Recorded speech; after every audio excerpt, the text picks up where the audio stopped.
Pasado el asombro que la resurrección de Cristo había producido en el ánimo de los primeros discípulos, estos se pusieron de nuevo a pensar en la marcha que seguiría el reino de Dios en el mundo. Siempre abrigando la idea de que Cristo iba a librar a Israel del poder de sus dominadores, le dirigieron esta pregunta: Señor, ¿restaurarás el reino a Israel en este tiempo? Pregunta que, como alguien ha dicho, revela más bien el patriotismo y particularismo judaico de los discípulos, que un conocimiento de la universalidad y espiritualidad de la obra del Evangelio. El Señor les respondió: No os toca a vosotros saber los tiempos o las sazones, que el Padre puso en su sola potestad, pero recibiréis poder, cuando haya venido sobre vosotros el Espíritu Santo, y me seréis testigos en Jerusalén, en toda Judea, en Samaria, y hasta lo último de la tierra. Hechos 1, 6 y 7.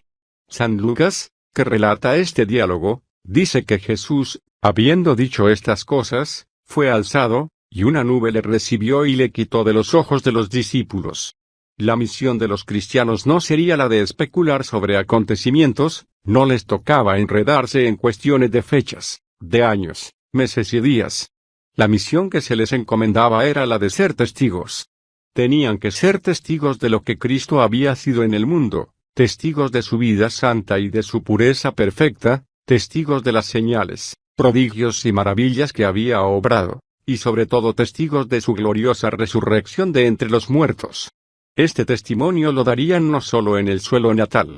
Franqueando los límites de Judea y de Samaria, tenían que ir a todos los pueblos del mundo, y hasta lo último de la tierra, para predicar el Evangelio a toda tribu y en toda lengua.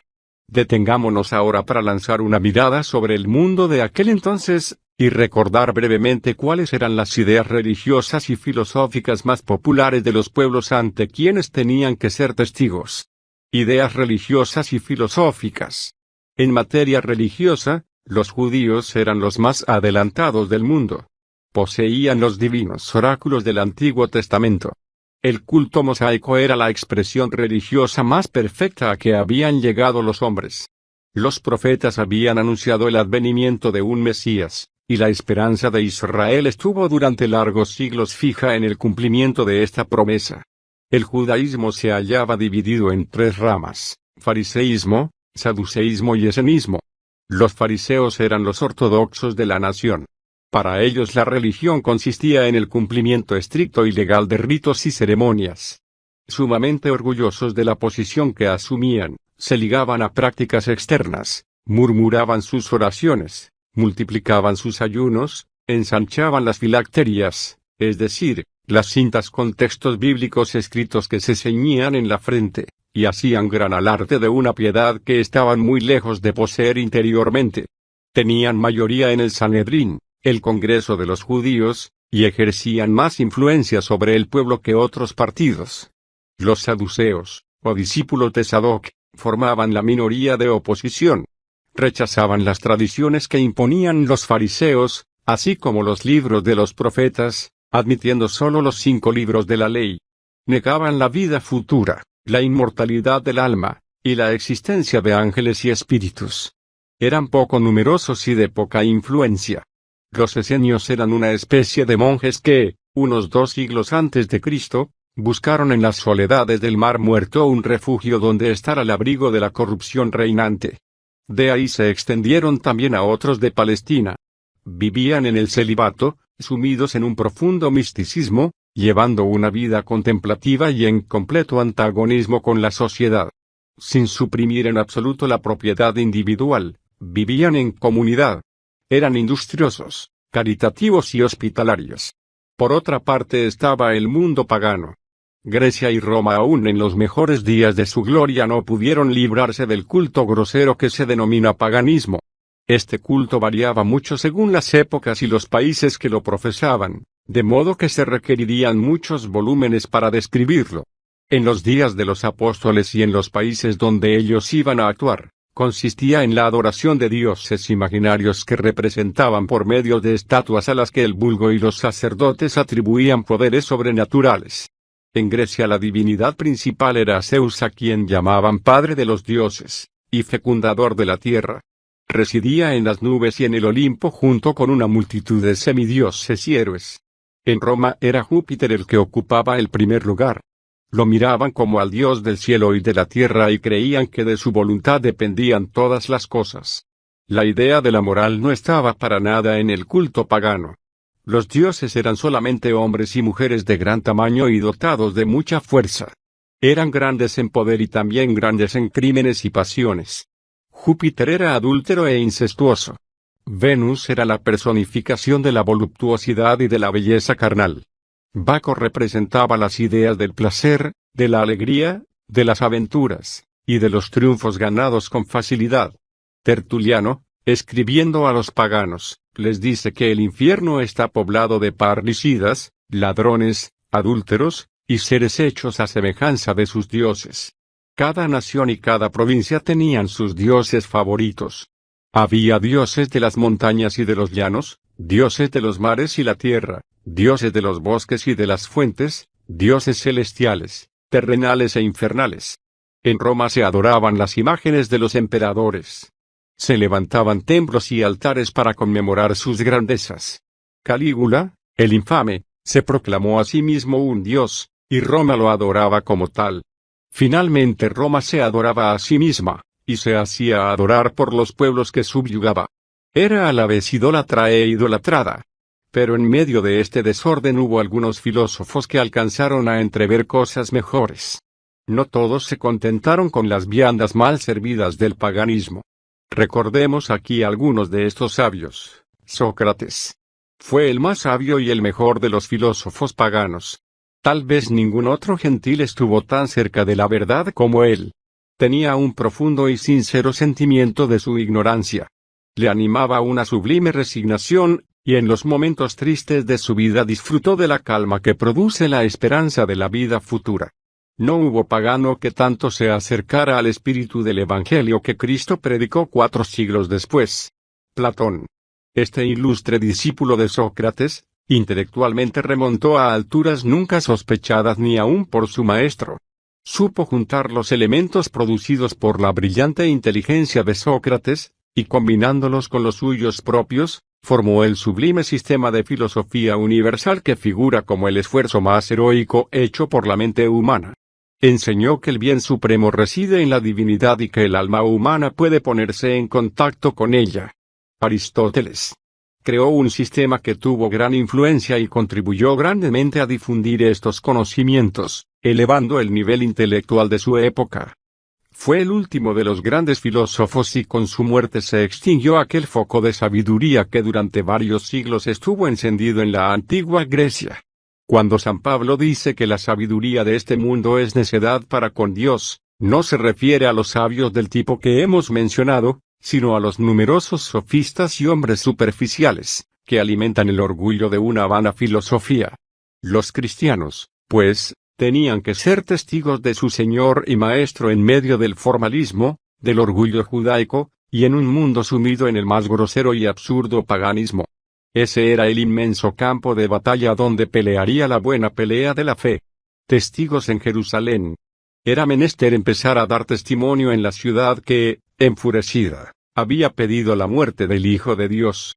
Los enemigos, ha dicho Adolfo Monod, se jactaban de haber desterrado a Cristo para siempre jamás, pero he aquí que reaparece en la escena, se pasea por las calles, visita el templo, cura a los enfermos y perdona los pecados. Era en las personas de los suyos que el Señor se manifestaba de nuevo en la ciudad donde había sido desechado. Cristo ascendió a los cielos desde Betania, la aldea de Lázaro, de Marta y de María, y de ahí sus discípulos se fueron a Jerusalén para esperar la promesa del Padre, es decir, la venida del Espíritu Santo. 10 días permanecieron juntos, hombres y mujeres, orando y velando. El día de Pentecostés, 50 días después de la muerte del Señor, vino un estruendo del cielo y la casa donde estaban reunidos se llenó como de un viento recio que corría, y se les aparecieron lenguas como de fuego que se asentaron sobre la cabeza de cada uno de ellos. Era la manifestación del Espíritu Santo asumiendo la forma de los elementos más poderosos de la naturaleza, el viento y el fuego. El estruendo producido por el ímpetu del viento, atrajo una multitud al sitio donde estaban congregados.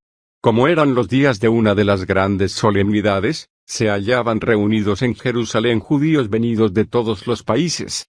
Los discípulos habían recibido el don de lenguas, y la multitud estaba perpleja oyéndolos hablar idiomas desconocidos en Galilea y en Judea. Los más serios se detenían a pensar sobre lo que podía significar ese hecho tan raro, pero los frívolos se contentaban con decir que estaban llenos de mosto. Pedro tomó la palabra, y este mismo hombre que tan pusilánime se había mostrado cuando negó a Cristo, lleno de poder y de vida, expuso a la multitud lo que aquel hecho significaba, recordándoles que el Cristo, al cual habían entregado y crucificado, había sido levantado por Dios, conforme a lo que los profetas habían hablado. La multitud, compungida de corazón al oír sus palabras, clamó diciendo: «Varones hermanos, ¿qué haremos?». Pedro entonces les señala el camino del arrepentimiento, y 3.000 almas en aquel día aceptan y confiesan a Cristo. Así nació la iglesia de Jerusalén, iglesia llamada a tener una corta pero gloriosa carrera. La vida de esta iglesia la tenemos narrada por San Lucas en estas palabras: «Y perseveraban en la doctrina de los apóstoles, en la comunión unos con otros, en el partimiento del pan y en las oraciones. Y sobrevino temor a toda persona, y muchas maravillas y señales eran hechas por los apóstoles. Todos los que habían creído estaban juntos, y tenían en común todas las cosas, y vendían sus propiedades y sus bienes y lo repartían a todos según la necesidad de cada uno. Y perseverando unánimes cada día en el templo, y partiendo el pan en las casas, comían juntos con alegría y sencillez de corazón, alabando a Dios, y teniendo favor con todo el pueblo. Y el Señor añadía cada día a la iglesia los que habían de ser salvos». Hechos 2, 42 a 47. La primera iglesia cristiana era, como vemos, una iglesia que aprendía la doctrina escuchando la enseñanza de los apóstoles, una iglesia que vivía en comunión, celebrando sus cultos en los que eran la parte principal el rompimiento del pan y las oraciones, una iglesia que practicaba la fraternidad haciendo que los más pobres participasen de los bienes de los más afortunados. En la actividad exterior esta iglesia no cesaba de dar testimonio a los inconversos, y el poder de Dios se manifestaba obrando diariamente conversiones que venían a aumentar el número de los que componían la hermandad. En esta iglesia se ve en forma admirable la vida religiosa, en su trato con Dios, la vida fraternal, en su trato con los hermanos, y la vida misionera, en su trato con el mundo. Las pruebas destinadas a intensificar el fervor de los nuevos convertidos no se dejarían esperar mucho tiempo. A raíz de la curación de un cojo de nacimiento a las puertas del templo, y de la predicación que siguió a este milagro, Pedro y Juan son encarcelados, y al día siguiente tienen que comparecer ante el Sanedrín. Este era un tribunal judío que funcionaba en Jerusalén y el cual los romanos habían respetado. Lo componían 71 miembros, de entre los ancianos, escribas y sacerdotes, bajo la presidencia del sumo sacerdote. Era el mismo tribunal ante el cual había comparecido el Señor. Pedro, lleno de Espíritu Santo, habló a este cuerpo, y allí levantó al Cristo, anunciando que en ningún otro hay salvación, porque no hay otro nombre bajo el cielo, dado a los hombres, en que podamos ser salvos. El Sanedrín les intimó que guardasen silencio, prohibiéndoles hablar en el nombre de Jesús, a lo que ellos contestaron que no era justo obedecer a los hombres antes que a Dios, y que no podían dejar de hablar de aquellas cosas que habían visto y oído. Poco tiempo después es Esteban quien comparece ante el Sanedrín. Su testimonio fue noble, juicioso y brillante, pero la furia de los judíos se desencadenó sobre él. Arrastrado fuera de la ciudad fue apedreado por la turba inconsciente. Después de haber invocado a Jesús e implorado que no les fuese imputado ese crimen a sus verdugos, durmió. El nombre Esteban significa corona. Hay una perfecta analogía entre el nombre que llevó en la tierra y la corona de la vida prometida por el Señor a los que son fieles hasta la muerte. Esteban fue el protomártir del cristianismo, primicia de aquella multitud que en todos los siglos y en todos los países moriría por el testimonio de Jesucristo. El martirio de Esteban fue la primera señal de una violenta persecución que desoló a la iglesia de Jerusalén. Sus miembros, salvo los apóstoles, fueron esparcidos por las tierras de Judea y de Samaria. Saulo de Tarso asolaba a la iglesia, entrando por las casas de los creyentes y encarcelando a hombres y mujeres.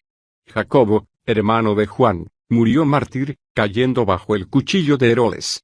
Pero a pesar de todo, Lucas pudo escribir estas líneas alentadoras, pero la palabra del Señor crecía y se multiplicaba. Hechos 12, 24. Nada de exageración hay en las palabras del historiador Schaff cuando dice que San Pablo fue el hombre que ha ejercido mayor influencia sobre la historia del mundo. Este apóstol nació en la ciudad de Tarso de Cilicio. Sus padres eran judíos y se ignora desde qué época se hallaban habitando la culta ciudad helénica.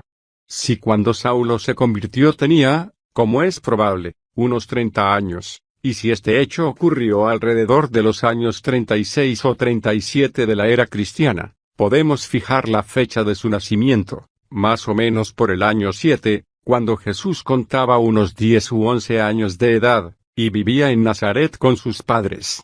El nombre Saulo significa deseado, de lo que algunos han inferido que su nacimiento fue objeto de anhelos que tardaban en realizarse. El nombre Pablo era probablemente el nombre latino con que era conocido entre los paganos de la ciudad. La familia de Saulo militaba en las filas del fariseísmo, y el niño fue destinado a seguir la carrera de rabino. Con este fin se confió su preparación intelectual y religiosa al judío más ilustre de su tiempo, el célebre Gamaliel, a quien sus compatriotas llamaban el esplendor de la ley. Tenía en Jerusalén una escuela que contaba con 1000 discípulos, 500 que estudiaban la ley del Antiguo Testamento, y 500 literatura y filosofía.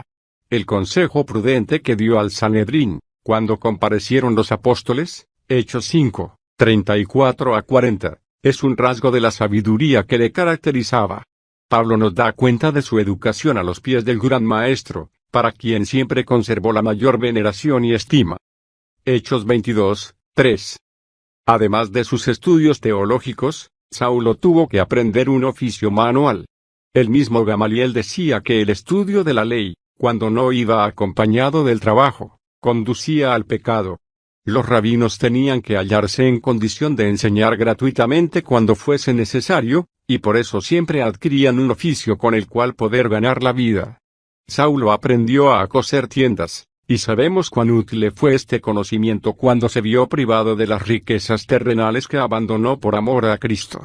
Varias expresiones de sus epístolas, por ejemplo, Tito 1, 12, y su discurso en el Areópago de Atenas, demuestran que estaba familiarizado con la literatura griega que se leía y comentaba en sus días. Su origen judaico, el ambiente helénico que le circundó en su infancia, y la ciudadanía romana que poseía por nacimiento, Hechos 22, 25, le abrían todas las puertas y podía dirigirse a los sabios del más alto tribunal de Atenas, a los venerables ancianos del Sanedrín de Jerusalén, y a los soberbios romanos que componían el gran tribunal de Nerón, sin ser para ellos extranjeros. Cuando Saulo estaba en todo el esplendor de su ardiente fariseísmo, la iglesia de Jerusalén llenaba la ciudad de la doctrina del Salvador. Saulo, furioso como un león rugiente, se constituyó en instrumento de la persecución. Lucas en los Hechos, y Pablo mismo en sus epístolas, nos dan un cuadro vivo de la actividad inquisitorial del joven fariseo. Cuando Esteban era apedreado, Saulo estaba presente. Lucas dice que Saulo asolaba la iglesia, y entrando casa por casa, arrastraba a hombres y mujeres, y los entregaba en la cárcel. Hechos 8, 3. Recordando su triste pasado, dice Pablo a los judíos, yo ciertamente había creído mi deber hacer muchas cosas contra el nombre de Jesús de Nazaret, lo cual también hice en Jerusalén, y yo encerré en cárceles a muchos de los santos, recibida potestad de los príncipes de los sacerdotes, y cuando eran matados yo di mi voto. Hechos 26, 9 y 10. De la frase yo di mi voto muchos intérpretes han deducido que Saulo era miembro del Sanedrín. Otros creen que es lenguaje figurado y que solo alcanza a significar que aprobaba lo que se hacía. Estos actos fueron repetidos con frecuencia, pues él mismo dice, y muchas veces castigándolos por todas las sinagogas. El odio al Salvador y el carácter violento de sus persecuciones se ve en estas palabras, los forcé a blasfemar, y enfurecido sobremanera contra ellos, los perseguí hasta en las ciudades extrañas. Su fama de perseguidor era notoria aún fuera de Jerusalén. Ananías en Damasco pudo decir: Señor, he oído de muchos acerca de este hombre, cuántos males ha hecho a tus santos en Jerusalén, y aún aquí tiene autoridad de los principales sacerdotes para prender a todos los que invocan tu nombre. Hechos 9, 13 y 14. En la epístola a los Gálatas dice, que perseguía sobremanera a la iglesia de Dios, y la destruía.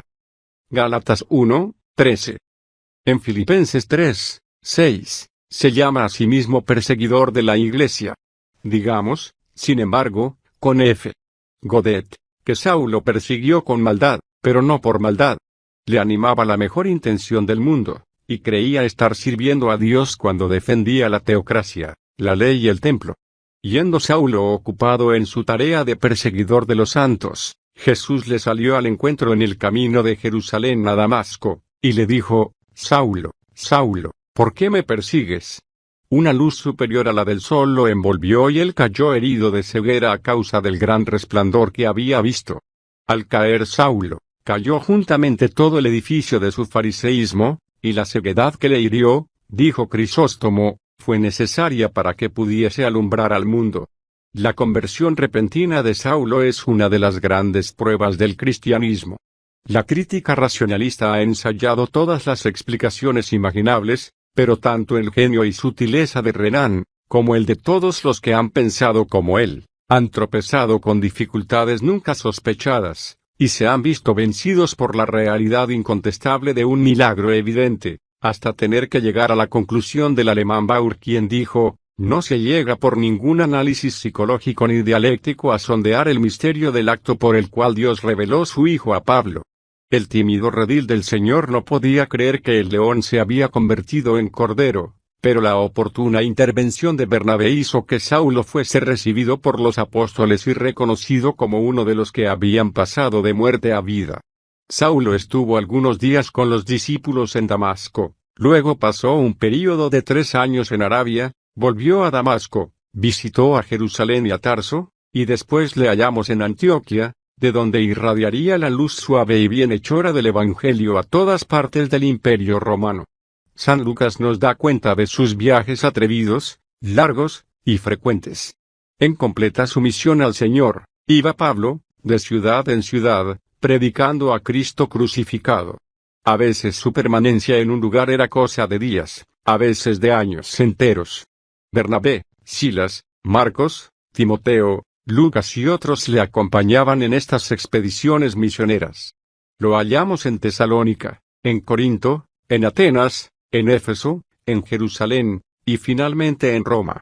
Las sinagogas de sus compatriotas, ya en aquel tiempo numerosas en todos los grandes centros de población, le presentaban la oportunidad de anunciar, al judío primeramente, que no habiéndoles sido posible ser justificados por las obras de la ley, podían ahora creer en el Mesías que había sido crucificado, el justo por los injustos, y ser justificados por la fe. Pero como apóstol de los gentiles, de la sinagoga pasaba a las calles, a las casas, a los mercados, a las escuelas, y anunciaba aquella perfecta salvación que predicaba por mandato divino. Los azotes, las cárceles, los tumultos, las turbas enfurecidas, no le hacían desmayar, y como desafiando a todos estos obstáculos, seguía fielmente en su misión, sabiendo que era Dios quien le había encargado esa tarea, lo que le hacía exclamar: «¡Ay de mí si no anunciar el Evangelio!». El poder de Dios acompañaba su predicación, y las almas se agrupaban en torno suyo para oír la verdad que defendía con tanta vehemencia. Muchos judíos se convertían, rompiendo con el yugo de la ley, y muchos gentiles arrojaban a los topos y a los murciélagos sus ídolos de plata y de oro para convertirse y servir al Dios vivo y verdadero y esperar a su Hijo de los cielos. Por todas partes se organizaban iglesias, a las cuales Pablo cuidaba desde lejos por medio de sus oraciones y de la enseñanza que les comunicaba en las epístolas que enviaba por mano de sus fieles colaboradores. Jamás hombre alguno supo estas en tantos lugares al mismo tiempo y extender su influencia a regiones tan dilatadas. Los hechos terminan con la llegada de Pablo a la ciudad de los Césares, donde, a pesar de estar preso, supo llenarlo todo del Evangelio de Cristo, consolar a los que venían a verle, y proseguir su actividad literaria, produciendo las páginas más sublimes que hayan sido escritas por la mano del hombre. La historia de los últimos años de la vida de San Pablo, es decir, desde su llegada a Roma hasta su muerte, se halla envuelta en la niebla de la tradición, y el historiador, no teniendo ya a un Lucas que le guíe, tiene que seguir a tientas por el camino cuyo plano desea trazar. Dejemos aquí a nuestro héroe para volver a él más adelante. El primer combate en Roma.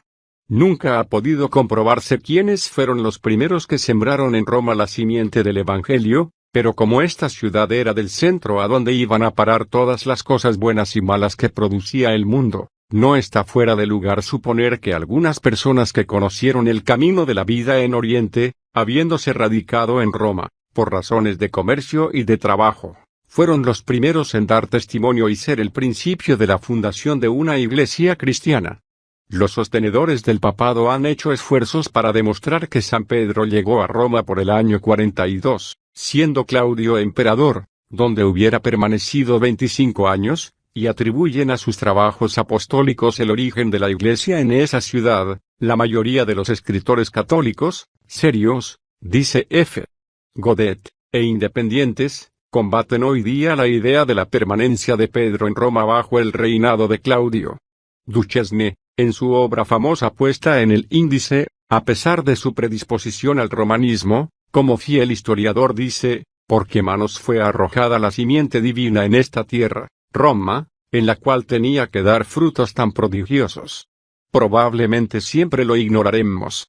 Cálculos muy poco fundados para merecer el sufragio de la historia, conducen al apóstol Pedro a Roma a principios del gobierno de Claudio en el año 42 o bajo Calígula en el año 39. Como dice un antiguo testimonio, la fe cristiana se arraigó en Roma sin ningún milagro y sin ningún apóstol. La epístola de San Pablo a los romanos es una prueba de que Pedro no fue el fundador de la iglesia en esa ciudad y de que no residía en Roma cuando la epístola fue dirigida. San Pablo, que tenía por norma no edificar sobre ajeno fundamento, no hubiera escrito esa epístola de carácter doctrinal a una iglesia que fuera el fruto de los trabajos de su colega, y mucho menos hubiera dejado de mencionarlo en las salutaciones que figuran en el último capítulo. Sin la intervención de Pedro, ni de Pablo, ni de ninguno de los apóstoles, sin clero, sin jerarquías, sin autoridades eclesiásticas, la iglesia en Roma florecía y daba un testimonio poderoso de la fe que profesaba.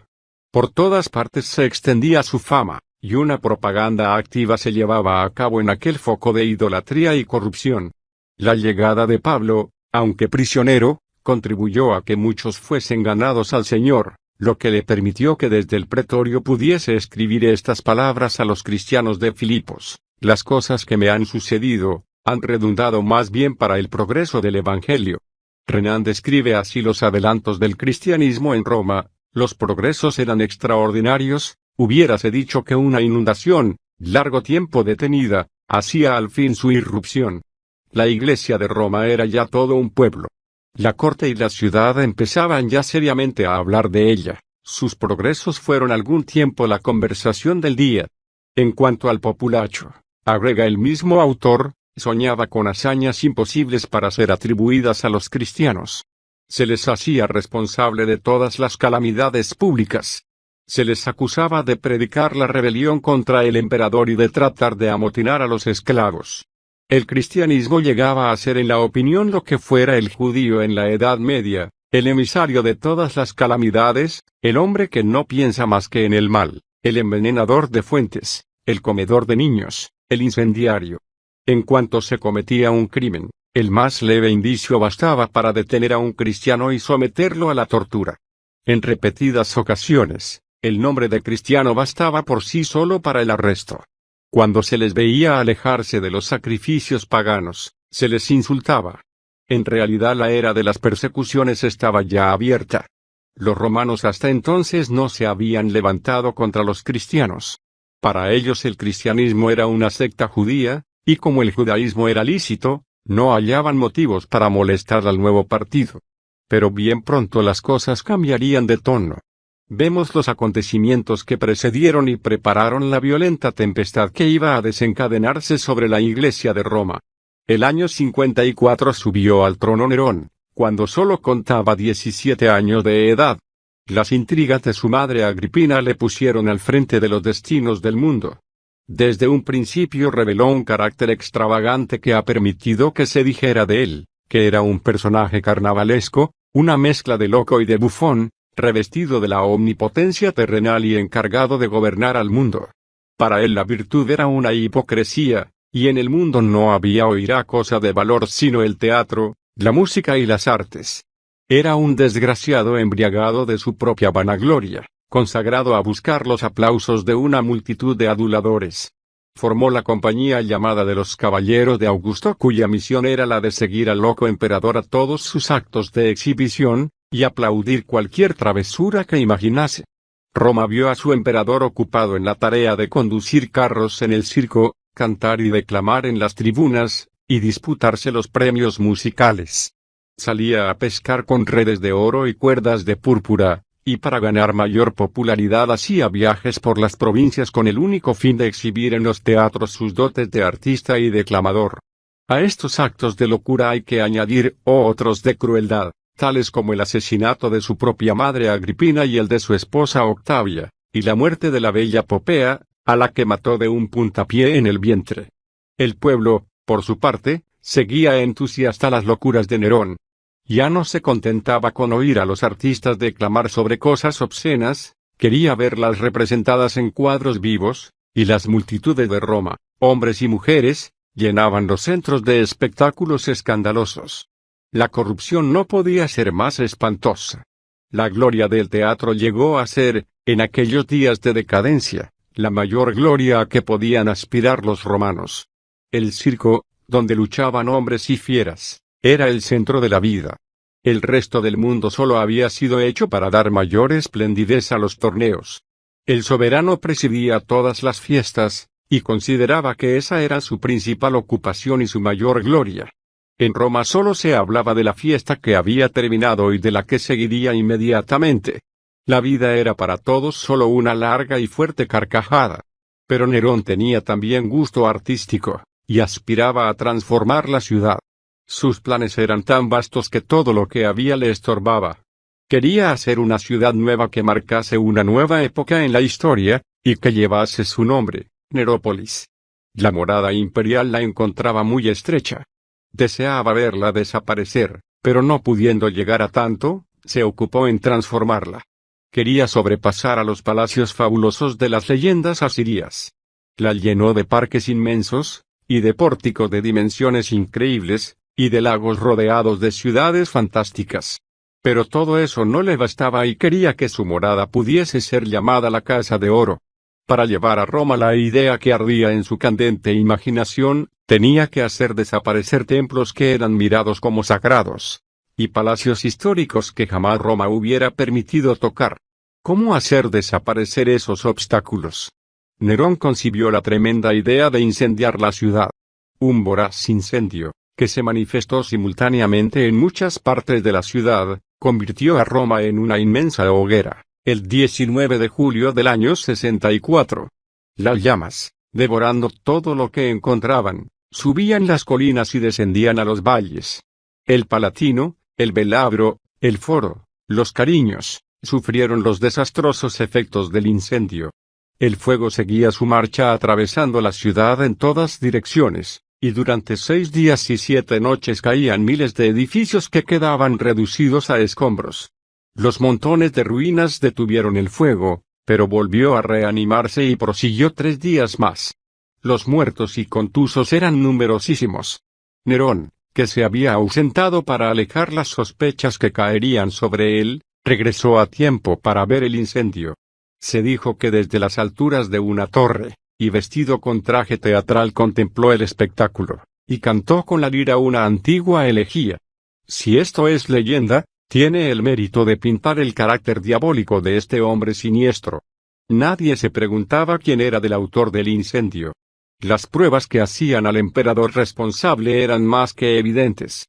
Roma estaba indignada a la vez que cubierta de luto. Todo lo que sería de grande y sagrado había desaparecido o estaba carbonizado.